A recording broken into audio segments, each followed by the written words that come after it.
Paalala, ang layunin ng video na ito ay .public awareness, .road safety at pagpapalaganap ng disiplina sa ating komunidad.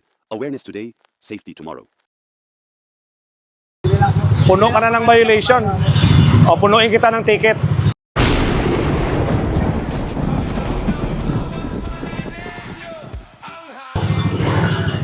Panikit dito.